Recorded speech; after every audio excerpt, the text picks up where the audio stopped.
மக்கள் அனைவருக்கும் வணக்கம். இன்னைக்கு நம்ம காணொளியில யாரை பத்தி பார்க்க போறோம் அப்படின்னா, எங்கள் சேகர் பாபு ஐயா. ஆமாங்க, ஐயா சேகர் பாபுவை பத்தி தான்.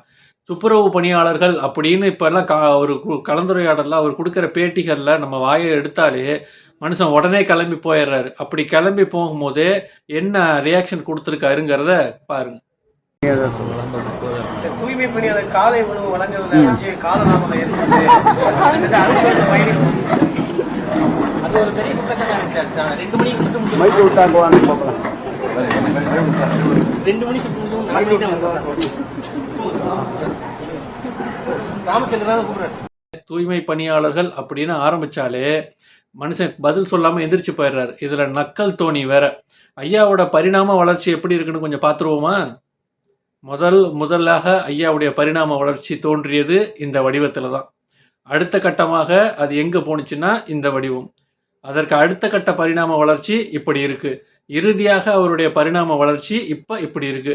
அடுத்த கட்டமாக ஐயாவோட பரிணாம வளர்ச்சி எப்படி இருக்குங்கிறத கமெண்ட்ல சொல்லிட்டு போங்க.